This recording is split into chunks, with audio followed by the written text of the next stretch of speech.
right? Because like you don't have to worry about that. You didn't have to worry about it in the past. Yeah, like so it's like now it's like, oh wait, now we have to watch out for pool as well on top of the EMP setup. Yeah. All right. Looks like we're into Hanamura. We are indeed moving into map number 3 now. So you know, if this was a real tournament or anything like that, a real match. I mean, it's a real match, but it's like it is also a show match. The pride's on the line. Exactly. At the end of the day. Oh, I definitely believe that. I certainly am on board with Battle that part. Bears. So 2-0 on the board. Is a great start for Chinese Taipei, but concerning so far for AU, but not otherwise. I mean, no one's getting smashed here. Very close scores so far, very close games. I think both teams, what we can say, is pretty evenly matched. I'd agree with that. Yeah, I think it's like we said before it even started, it's been a close series, and I expected it to be. Like I said, both teams here have a lot of experience and a lot of talent on their rosters, so it's no surprise that these teams are going close, and I think, like I said as well, Chinese Taipei are one of the teams outside of the top 10 that I would, you know, think should do pretty well, and if I was another team looking at my competition, I would be scared if I was playing. It's unfortunate though, because you'd think they'd make it to like BlizzCon in the previous years with their rosters, but they've always been just short of that BlizzCon. And by the way, this is also a case where you know, I just harken to another tournament. We had Sea Invitational where we saw NZ and a bunch of the Southeast Asian Pacific teams play, and Chinese Taipei actually were not able to participate. We're actually for the first time seeing them play, and that's right. Look, you're not wrong. These guys are looking pretty damn good. We definitely missed out earlier. They have a really good understanding of what they want to do with their comps as well. Look who's on bunker now. Chinese Taipei playing at the bunker comp, except their adaptation, whatever it is. They're running a Mei, instead of the Pharaoh Mercy, which kind of prevents Australia now. You just wall the triggers that come up, and they can't go. The Mei is actually not as good as the Pharaoh, though. I think the Mei is less versatile than the Pharaoh. On Hanamura, it's very defensive. Still, with all these chokes, it makes it a lot harder for them to get to you. I actually quite like the Pharaoh on Hanamura just because of the air spacing available, and you're right about the chokes as well. But I think the Mei is very much a case where you are all inning on the Bastion worker. Australia just took all the space. You can see, like, they didn't get anything. I really think the Mei isn't as good in terms of, look what happens. You've got to expect that this Mei Reaper is one of the more common comps. You know, Reaper Doomfist or Reaper Mei is going to come out. And because you don't know that Pharaoh, Australia took all the space. Chinese Taipei had to be the ones on the back foot. And don't get me wrong, I think a lot of teams will actually play Mei Bastion. It's not a bad comp, it's just you need to understand that a lot of game plans is going to be run at you. Well executed by Australia though, with you coming from behind as Australia pushed in, really. And part of that, by the way, is the fact that Bacon Jack and the Bastion kind of got, they were dislocated very early. I mean, they had to move super fast, lost all their positioning, and that gave Australia a really good chance. Speaking of good chances, all because of each point. You have high ground advantage Australia has as well. Bacon Jack's lurking below. Hopefully, he's going to catch Trill when he drops down, and I'd honestly be scared. Just farming ults right now, right? Yeah. I see him. Jack's behind. They scouted it though. Oh my god, Shaolin walls him off. Wait. Still behind. Both DPS. Yeah. Cooldowns are forced. Unfrozen. No beat for this. This is scary. Yeah, that's right. That's not horrible though. Coalescence for Sigma ulti. They are going into it with a lot of ults next fight. I think I'd like to see them sit up on the high ground and try and build this Blizzard, but maybe that's too slow. Chinese Taipei have their Blizzard online, but they're not going to have a Lucio ult for Punk's Sigma ult, and Australia is going to have the sound barrier pretty much uncontested. They're going to be in the point where they can use that for anything. If someone gets low, or to answer ultimates, they have a defensive tool that Chinese Taipei is not going to have. Let's also consider the Blizzard on Shailin's board right now, which could be pretty impactful. I mean, if everyone gets caught into that one, if Punk isn't the one to eat it all. Scouted him out there, so they know he's above looking to use it. I mean, that's a decent start, so high ground advantage still in Chinese Taipei's favor. That is a massive ult. The beat comes out onto his court, but the beat came off. That's not gonna be Didn't protect him, but at least he got his ult off before he died. Trill's dead as well. They're still committing. They used their Blizzard. She can use their Blizzard as well, so now we're in a space where... I don't like that. 2 down and they invested their Blizzard. It's a slow ult as well. It's not one of the quicker ones to build, so that's really going to punish them. I wouldn't be surprised if he swaps to Doomfist here anyway. There it is. And I think we were in the right place to say, okay, you know, Australia came in with a bunch of ultimates. You see Unta had the sound barrier advantage and all that. CQB didn't quite have that available, but at the end of the day, Punk never got a chance to use his Flux. And the Blizzard ended up slowing down Australia quite significantly and ends up being a lost push where not a team. And look at this, Shaolin in response to the Doomfist from CKM. Yeah, you guys Sombra. I'd say this is actually one of the points where Sombra is a bit better on the defense here, so it is a bit safer for them as well. Oh wow, that's a quick execution. The bongo and the signal. They invested heavily, but wait, that wasn't even. Wait, Trill didn't even use the bongo. That was just. No. He does now though. CQB still has a sound barrier, so expect when Chinese Taipei do respawn, they come in as 6. Get that barrier in there. Yeah, barrier's big. Bongo's down. Australia's control. Bacon Jack. Australia's most likely going to lose just off that alone with spawns. Yeah, Punk's as well, and there's a goal essence to clean up. Australia gets out, just a few ults, but they got 74%. That means they only have to get one more tick coming into another fight, so that pretty much 2 CP, capping second points like a war of attrition. And I'd say that's, other than finishing the map, that's as successful as you can get. And by the way, this kind of trade is something you do expect to happen, because you see how many members of Chinese Taipei were wiped out. Okay, we have now 2 ticks up there. You have to give up 2 ticks to get all your members back, put the sound barrier in there, and actually have a defense. And that was really good discipline on this defensive side to be able to make that trade happen.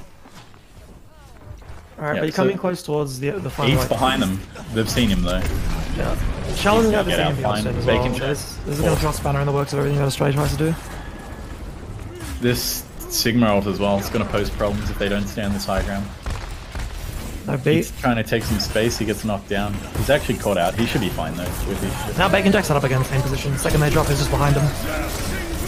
This Sigma ult only catches Punk. Oh, wow. Punk lives as well. Yeah, that didn't get enough value here. Australia after the Arista. They should be able to clean up the Arista. Look at the backline though, CQ being crazy ass, trying to make something happen. Look at the other backline as well. Hunter and Ton killing for each other. Right. That was really well done by them. You also see a case where I believe, if not wrong, Craziest was kind of stunned out of the last part of his ultimate, so he just couldn't quite get enough lick clicks in there. Now they're really struggling just to burn the clock down. Should be 1 minute plus here. I mean, Chinese Taipei keeps stalling. Oh, no. Oh, it's an Oh, they caught Trill. 5-man EMP, there's the big well done. And Hunter's in position to deal with it anyway. I think we have to go back there and look at the Sigma ult from Crazy's not getting enough. It really only got Trill and Punk on the front line. Trill fortified, so only Punk goes up. And he was able to live. They answer back, they call in, and they just get enough value. Hunter there, in the end, shows that they still had a good understanding of Chinese Taipei's ult economy to the point where Hunter was safe enough to go off and just hide, waiting for the beat after the EMP. And I guess like you said, Kev, it took a while to build the EMP on defense. Maybe that was a situation where if you were going to swap, probably swap to a Doomfist to have more immediate impact. There's a distinct lack of Doom being played on the... I know Shylin does play Doom, by the way. He showed it in pack quite a few times. He has played it so I don't know if, we talked about maybe it's either a ping issue or, the Doom nerf as well. Everything combined is probably the real answer there. But, yeah, they just haven't been really looking to play it. I wouldn't be surprised now if, on this next phase, do they want to open up with something else again? Or are they finally going to bring out a Doom? Guess we'll see. I mean, if they didn't play Doomfist there, I'd be surprised, honestly, if they're going to play it anywhere. That was a really clear situation where, there's a bunch of high grounds and Doomfist can get around really easily, just like the summer towns. Yeah, but Doomfist really versatile there and doesn't need his ult to be impactful. All you need to do is trade 1 for 1 at the end of 2 CPs, Doomfist, and you're winning. Yeah, exactly. You spawn there, they don't.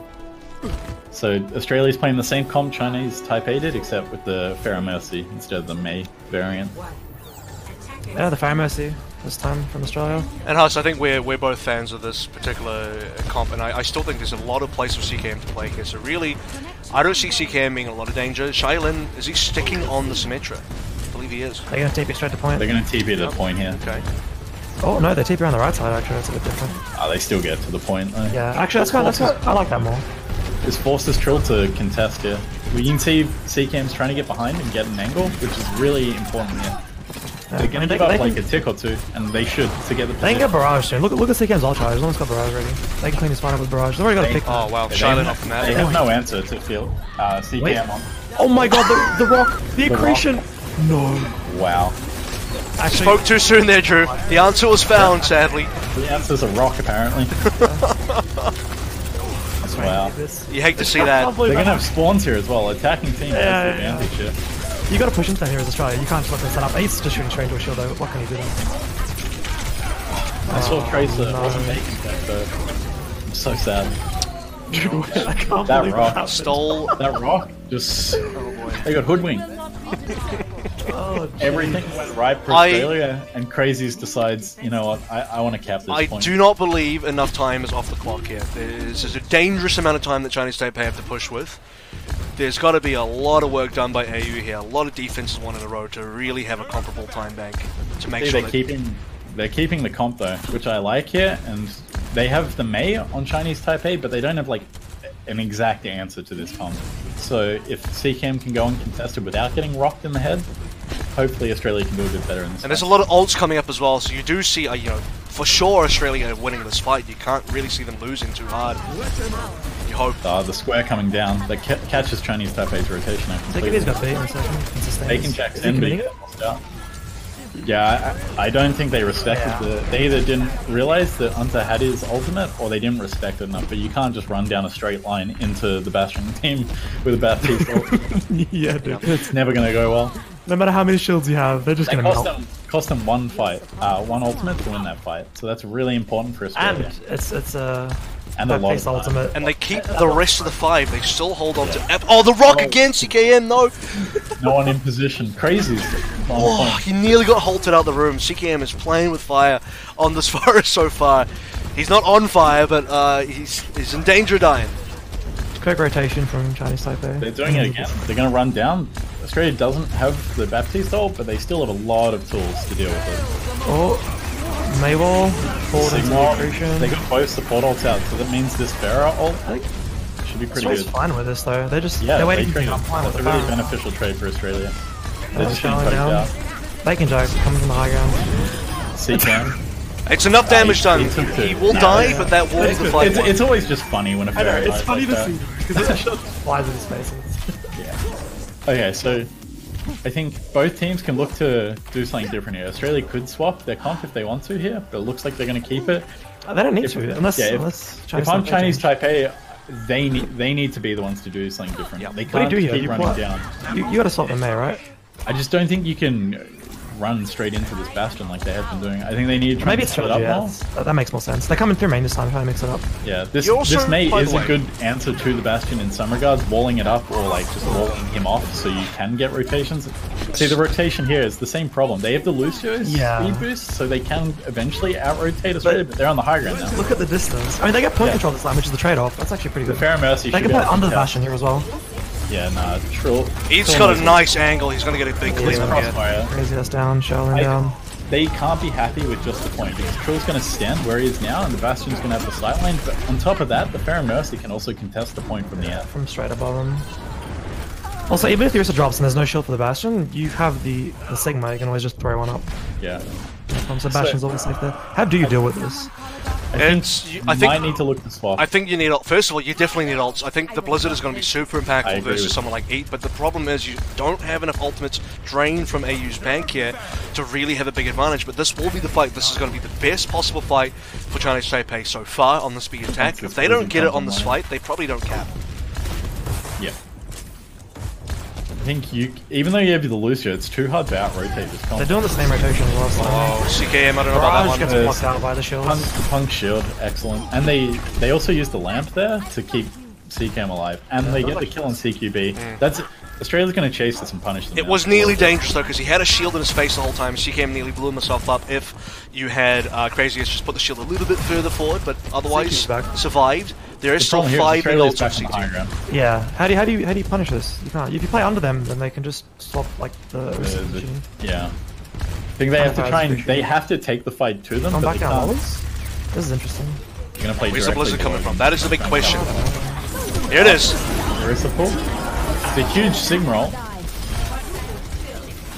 Blizzard and not enough. Yeah. They use everything there. Yeah, you commit all those ultis. That was 5 ults. Yeah, Chinese Taipei is stumped here. They're swapping comp.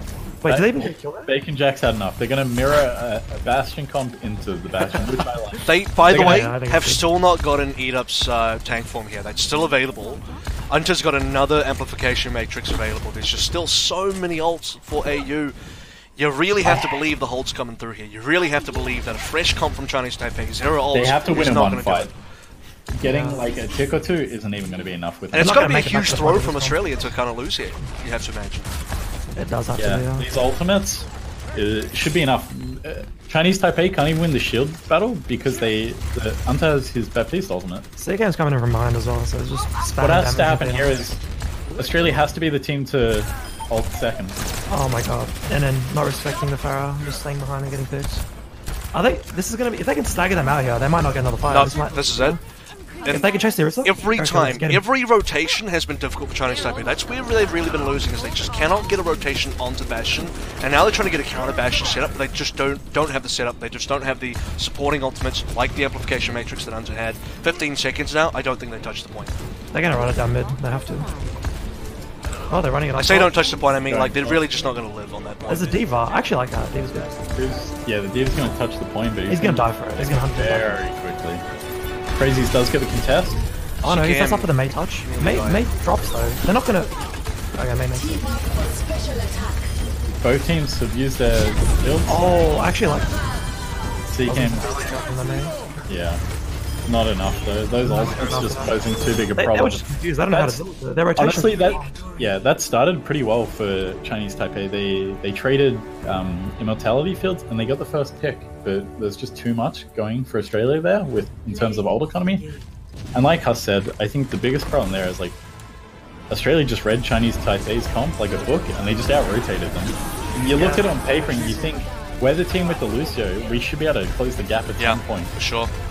But the problem is, Australia's fine with